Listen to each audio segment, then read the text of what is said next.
بسم الله الرحمن الرحيم الحمد لله رب العالمين أفضل الصلاة وتم التسليم على آله وأصحابه أجمعين الله سبحانه وتعالى мақтауларды айтып пайғамбарымыз Мұхаммад саллаллаху алейхи вассаламға салауат және саламдар жолдап бүгін біз тіл апаттары, тіл қорқыныштары, тілдің зияндары деген темада сабағымызды баштатабыз.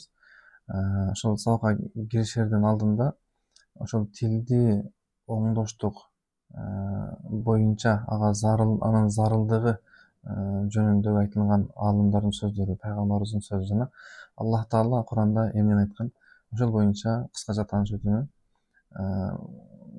туура көрдү иншалла. Аллах субханаху ва таала Куранда "Стаиду билlah, ма ялфизу мин каулин илля ладайхи рақибун атид". Мааниси, кандай бир сөз айтпасын, анын жанында аны жазып тура турган периштени табат дейт. Башкача айтканда, биз ар бир сөз оозубуздан чыкканда, Аллах субханаху ва таала аларды атайын ошол биздин оозубуздан чыккан сөздү жазыштык үчүн коюлган периштелер, алар шай турат деп Аллах Таала Куранда баяндады. Башкача айтканда, биздин ар бир оозубуздан чыккан сөздүн эсеби бар экендиги, ар бир оозубуздан чыккан сөздүн эртең жооп берип турган күн бар экендиги жана ошол сөздөрдүн ар бири жазылат экендиги жөнүндө Аллах субханаху ва таала Куранда бизге баяндап өттү.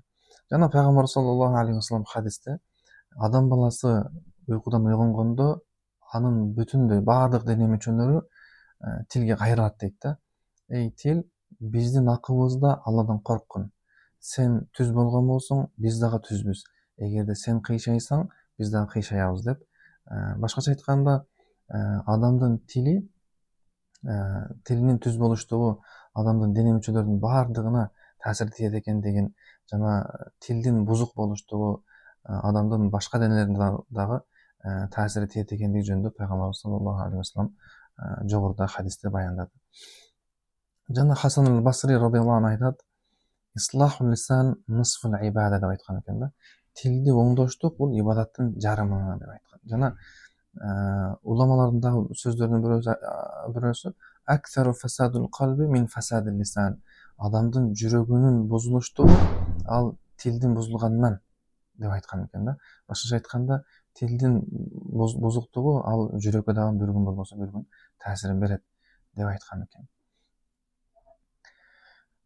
Жана пайгамбар саллаллаху алейхи вассалам суралат: "Я Расулаллах, ма аксару ма ядхулун насун нар?" Алланын элчиси, адамдардын көпчүлүгү тозокко эмне менен кирет дегенде, пайгамбар саллаллаху алейхи вассалам айтат: "Аль-фаму валь фаржу". Ооздон кеткен күнөөлөр, ооздон кеткен катачылыктар жана жыныстык мүчөнүн себебинен тозокко көп кирет деп айткан экен пайгамбарыбыз саллаллаху алейхи вассалам. Мына ошентип бүгүн биз сиздер менен тилди тазалаштык, тилди оңдоштукка байланыштуу анын зарылчылыгына далилат кылган бир канча уламалардын сөздөрү жана пайгамбарыбыз жана Аллах Таала эмне деген анын кабарладык. Иншалла кийинки сабактарда биз ошол имам Газали радиаллаху анху тилдин апаттары же болбосо тил кырсыктары деп туруп ошол темада тилдин момунга тийгизе турган зыяндарын бөлүп берген. 60-тан ашыкка бөлгөн.